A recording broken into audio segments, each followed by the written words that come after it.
Esse é um universo imenso, cheio de coisas que eu não entendo.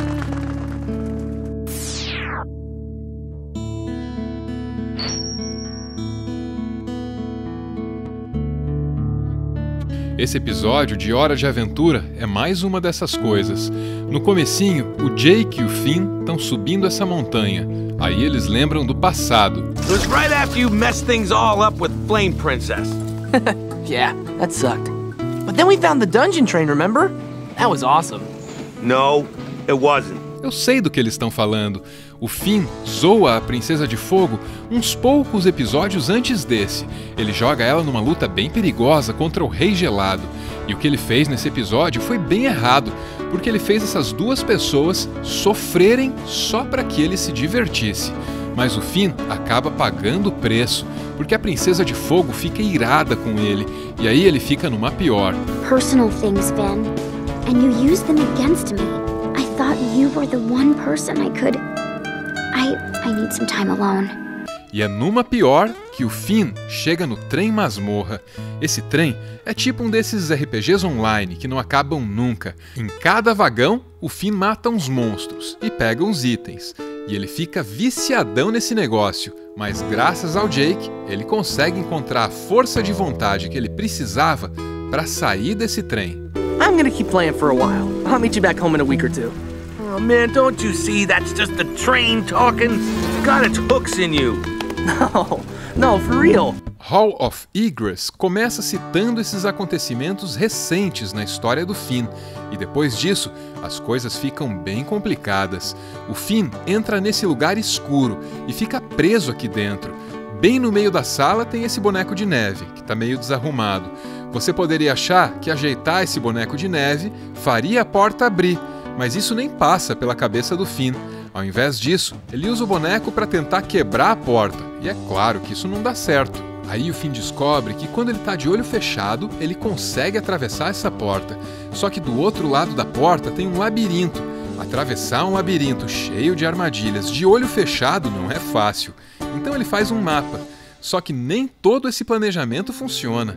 O Finn continua preso. Ele só consegue sair desse lugar quando ele atravessa o labirinto correndo e de olho fechado. Finn! Jake! Jake, I'm coming! Finn? Where are you, buddy? Só que ainda tem um problema. Sempre que o Finn abre o olho, ele volta para aquele lugar escuro. Jake!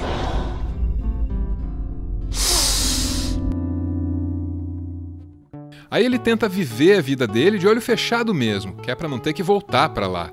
Mas isso não dá certo. O Jake não se conforma com a situação e, sem entender direito como a coisa funciona, ele vive forçando o Finn a abrir os olhos. Aí o Finn volta para o lugar escuro e começa tudo de novo. Até que um dia, o Finn abandona o Jake no meio da noite e sai caminhando por aí, de olho fechado. Deve ter sido uma caminhada bem difícil, porque no final ele tá bem abatido.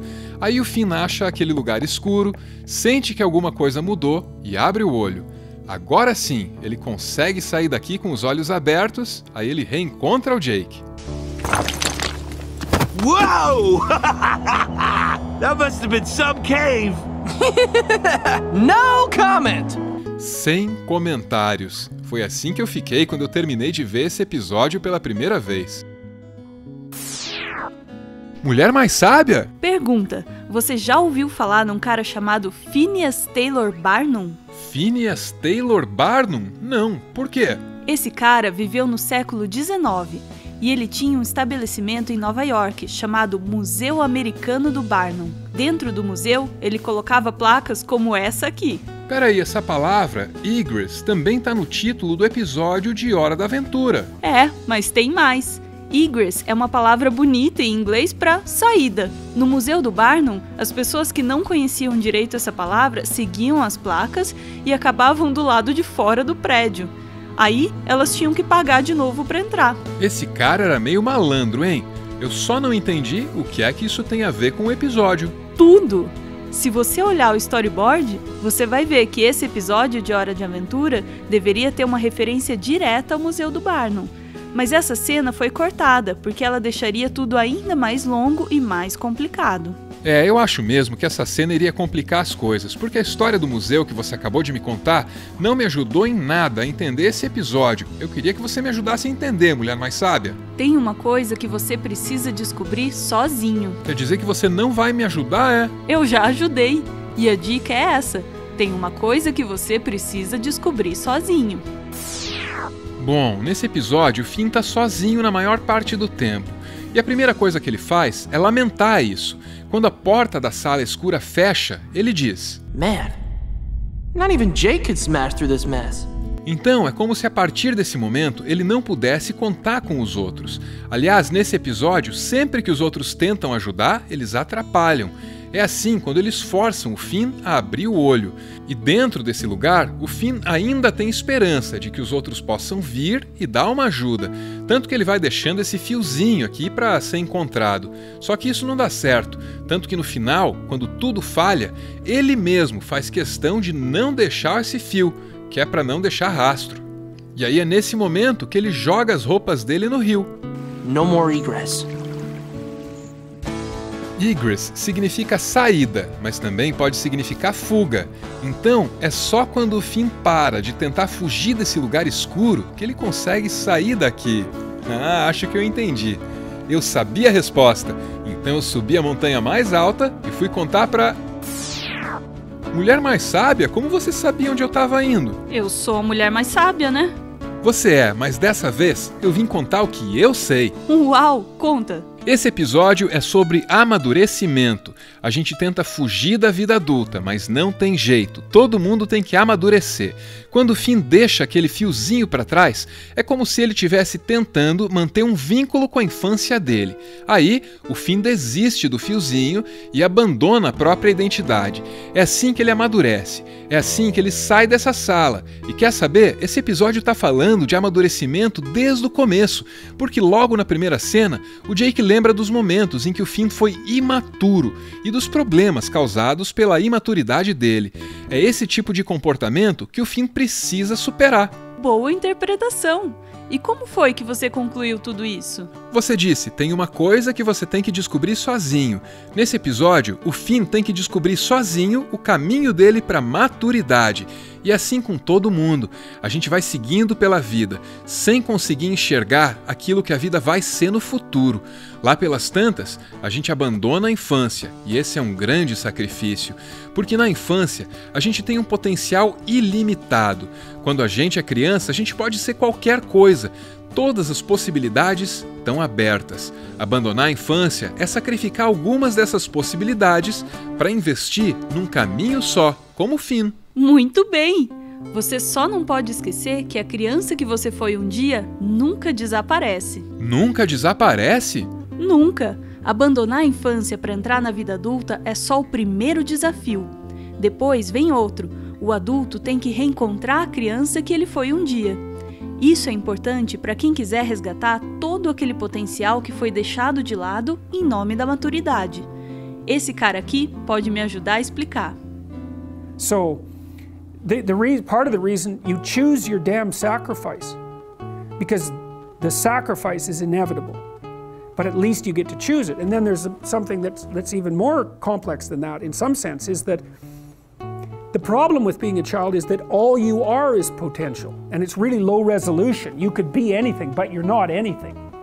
You can, once you pass through that narrow training period, which narrows you and constricts you and develops you at the same time, then you can come out the other end with a bunch of new possibility at hand. And Jung talked about that. He thought that the proper part of the proper path of development in the last half of life was to rediscover the child that you left behind as you were apprenticing. And so then you get to be something and regain that potential at the same time.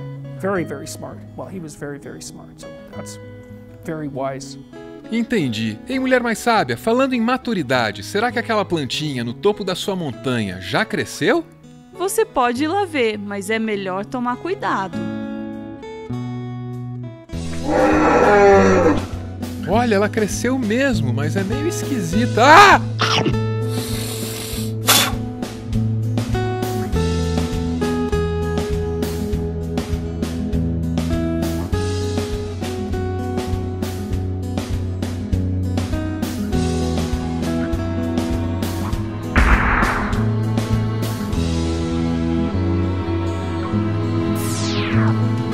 nuvenzinha? Tá preocupada, né?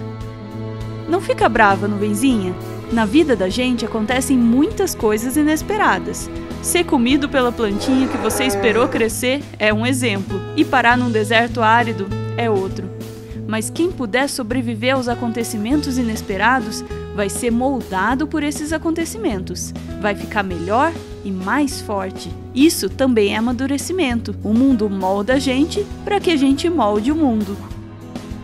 Você não bota fé no que eu tô dizendo, né? Eu vou te dar outro exemplo. Em Steven Universe tem esse carinha aqui. Ele é o Lars. O Lars nunca foi o personagem preferido de ninguém. Ele vivia reclamando. Ele vivia culpando a vida por tudo que acontecia com ele. Aí um dia, o Lars se viu numa situação de perigo. Foi uma confusão enorme. Você pode até dizer que o Lars morreu aqui, mas ele foi ressuscitado pelo Steven. E foi assim que o Lars ficou diferente. O Lars nunca quis ser esse cara rosa, ele nunca quis ser o capitão dessa nave. Tudo que ele queria era andar com esses adolescentes aqui, que são bonitos e populares. Mas ao invés disso, o Lars acabou na companhia dessas Gems, que são tudo menos bonitas e populares. Antes de amadurecer, o Lars nunca aceitaria a companhia dessas Gems. Ele se achava bom demais para isso. Aliás, ele se achava bom demais até pro Steven. No, Steven, no high fives. Okay. Steven!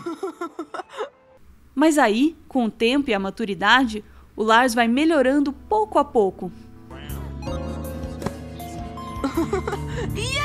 Só que coisas muito graves precisaram acontecer para que o Lars conseguisse olhar para si mesmo e reconhecer os próprios defeitos.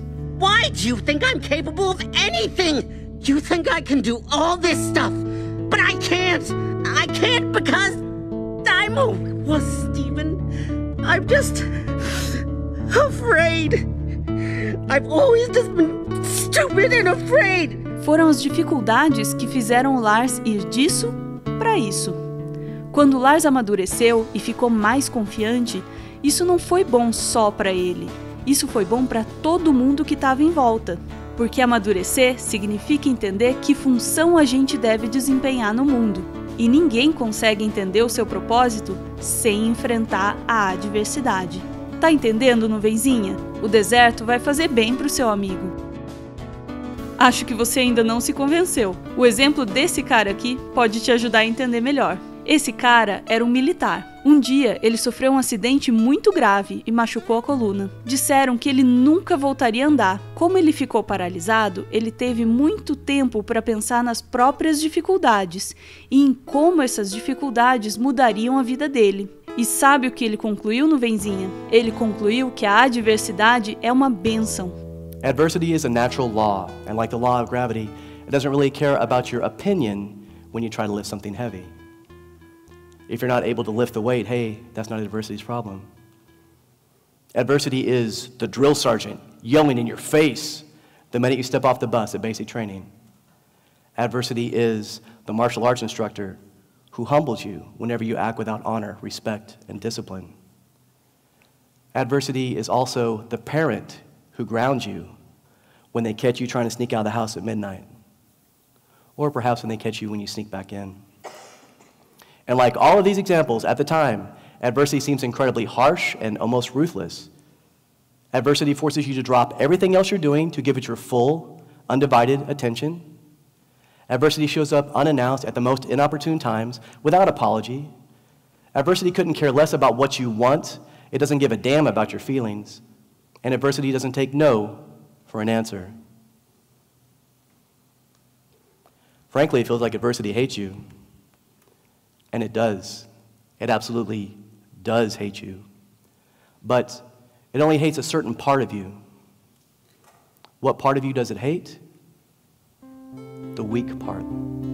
Entendeu, nuvenzinha? A adversidade também tem a ver com amadurecimento. Tudo bem, é normal que você fique triste agora, mas você ainda vai sorrir de novo, nuvenzinha? Pode acreditar.